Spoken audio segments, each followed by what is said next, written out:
What's a hill that you're willing to die on 1,000% of the time? A lot of Christians, especially in the evangelical context, are followers of Paul and not Jesus. A biblical scholar named Carla Wirtz wrote in her book that Paul does not have a reputation for caring about the least of these. In the evangelical context, Paul's letters are the ones most often used to justify homophobia and transphobia. They're definitely used to uphold patriarchal norms. They're also used to discourage critical thinking and to condemn people whose education has transformed their beliefs. Paul's letters were also used to rationalize and sustain slavery in the American context. And yet it is Paul who is the church's favorite Christian. You don't find that suspicious? Here's a part 2 on deconstructing Christianity. Deconstruction work is a bit more individual. It's about taking apart Christian beliefs, practices, systems, and generally considering 4 things. 1, where did they come from? Number 2, what has been their impact? Number 3, are they beneficial or useful, and if so, to what end? And number 4, are they true? Now that question is a bit more subjective, but you can frame it this way. Is it true for you? This is what I did with the concept of hell in my other videos. I looked at where it came from, I examined its impact on myself, on other Christians, and on Christian theology as a whole, realized its only benefit was fear and control, and decided based on all those factors that its truth doesn't hold weight for me personally. Letting go of the belief of hell was really a game changer for me. And it was only the beginning of my deconstruction journey. People often ask me, what if you're wrong about hell? My response is that I'd rather be wrong on the side of love, especially if I believe that God is a God of love. I think that no matter what we're deconstructing, we should always aim to err on the side of love. Deconstruction can be a really scary process because once you start letting go of toxic belief systems, a lot of other things begin to fall apart too. If anyone is going through that right now, just know that you're not alone. And you have this community of people that are willing to learn, willing to share, willing to grow and heal alongside you. We're gonna be all right. For me, deconstruction and reconstruction go hand in hand. What I'm building through my spirituality is rooted in a radically inclusive love for humanity, a deep love of self and of nature, and justice for the oppressed and marginalized. Every spiritual brick that I lay in reconstruction builds on that foundation. While I'm keeping some of what I've learned along the way, a lot of it I'm letting go for love's sake. All that said, I'm curious. What are you deconstructing and what are you rebuilding? Let me know in the comments below and like and follow for more content. All right, let's talk about it because I'm really getting tired of y'all saying this shit. This is for the people who may believe that this is the truth. First things first, let's confront what is true. Yes, the first church was established in Ethiopia. Let's not forget though, Africa is an entire continent. So us who are descendants of enslaved people are from the west coast of Africa. So Christianity was not exposed to people in West Africa until the Portuguese came and colonized Africa and started the transatlantic slave trade. So it is not a lie when we say Christianity was introduced to us through slavery. Somebody came and enslaved us and forced us to do it. So if you still want to participate in this, that's fine, but don't try to erase the history and say that's not what it is. I'm done, I'm out. Like and subscribe, whatever this shit you're supposed to do. I'm out.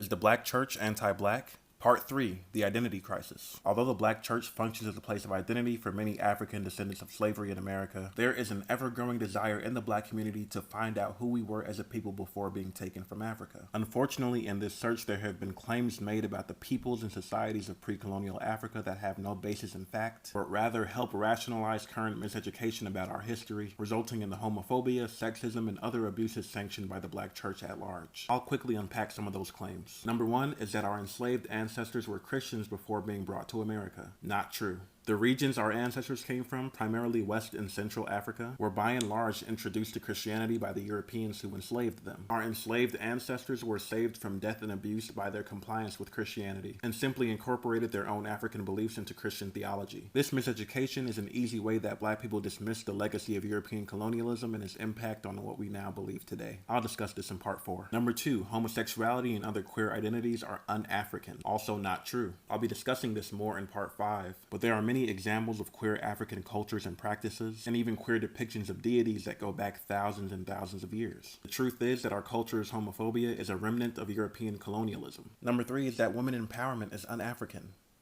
Come on now. Countless African women were in positions of power and leading entire movements and people groups. This is why I frame this miseducation as an identity crisis. We don't know who we were, and because of that, we have adopted European standards as our norms. And this is why one of the prayers I pray to the ancestors is lead us into truth, that we may know where we are going because of where you have been. Parts 4 through 6 are coming soon, so like and follow for more content. This is for black people. If you have deconstructed from the church, what are some of the reasons why you did it? So try to get this off in 6 seconds or less. Work with me here, guys. First things first, look at my Princess Leia dress. Well, you can't because it keeps glitching. It's super cute, and I love it. One of the most important things about my journey is I was in church one day, and I was happening looking around while everybody's singing and wailing to Jesus, and I said to myself, this shit feels like a cult. Everybody's in the same position, hands in the air, wailing to Jesus. Shit just felt like a cult, and I haven't been back to that church since. I started doing a lot of research because a friend of mine said to me one day, what religion would our ancestors have practiced if Christianity hadn't been forced onto them? And I didn't have an answer. And it really started me down the path that I'm kind of on now, where I really feel like I've been able to get in touch with my ancestors and dig into the things that they would have practiced and believed in. We gotta get the pedos out of the church, man. There's always that one deacon you won't leave around the kids for too long. So I'm really curious about this, and I've been thinking about this for a while. Like, all over this app, there's, tons and tons and tons of videos about people deconstructing from specifically Christianity. And like 99% of these videos are all, not all, but 99% of these videos are white or white passing people. And not that there's anything wrong with that. There absolutely is not. But like 99% of these videos are that particular demographic. And there's very, very few people of color talking about this. And I'm really curious as to why that is, especially on this app and the access that it provides, given specifically how oppressive Christianity was and still is to people of color, given Christianity's history, how it was used during slavery, how it was used during Jim Crow, how it still is used to continuously colonize. And I'm really curious about that. Anybody got an idea? If you have deconstructed from the church, what are some of the reasons why you did it? Church just started to hurt a lot more than it should. Church folks have a way of weaponizing the Bible in such a hurtful and painful way. There's no reason I should have hated myself as a child, thinking that I am going to burn in hell for the rest of eternity just for being gay. Church people are always talking about, oh, you need to live your life right, you need to live your life right. And 98% of them are not living their life right. Like, I know a boy who's a super Christian, he loves the Lord, and he is definitely that judgmental type that will look his nose down at you. But that same super Christian boy also posts pictures of his ass on Instagram.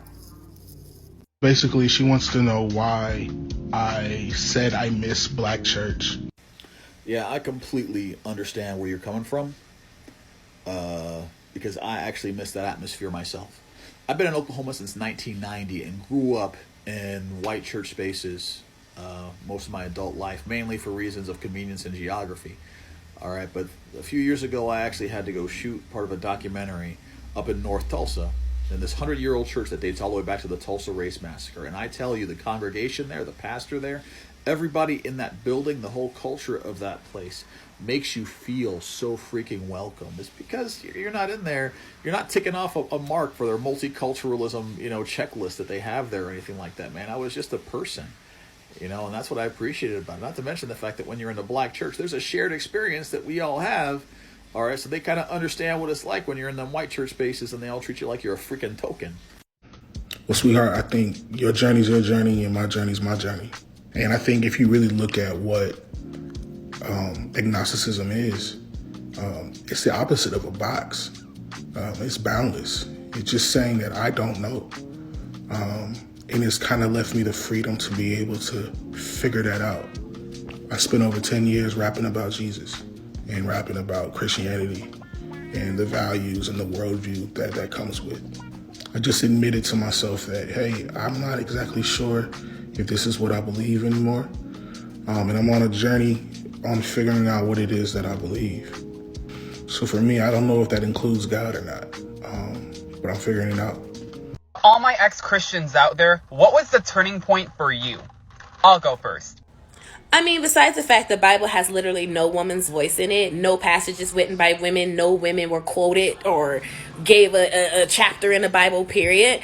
All of it's told from the male's point of view. The story of Tamar really solidified it for me. The story of how a prince pretended to be sick so that his sister Tamar could come and visit him. And once she sent her guards away, because why would you need guards to protect you from your elder brother, he raped her and then blamed her, and she was banished from the kingdom, stripped of her title as princess, where her brother, who was a bastard of the king and a sheep herder or something like that, had to take care of her until the end of her days. The only redemption to this story is that her brother went on to have a daughter and named that daughter Tamar, and then Tamar became the great-great-grandmother of Mary, who then gave birth to Jesus. So, yeah, no redemption. To all my ex-Christians out there, what was the turning point for you? I'll go first. For me, it was Christian TikTok. No, deadass. Christian TikTok was the turning point for me. I first came into this app as a Christian, and around 2020, I was starting to question my religious beliefs. That's when I started looking into Christian TikTok, and that was one of the worst decisions I have ever made. There is so much gaslighting, victim playing, homophobia, misogynistic stuff on there. If you were part of the LGBT community, they wanted you to change. If you had an abortion, they'd shame you for it. If you were a progressive Christian, they'd say you were a fake Christian, and you'd still burn in hell. If you were anything besides a conservative Christian, they'd say you have the wrong religious beliefs. And I was just heartbroken with the millions of people that agreed with it. And it was one of the things that just proved to me that, yeah, we do live in a fucked up world. Now I'm an agnostic theist, I'm happy about it, and I don't care if you have anything negative to say.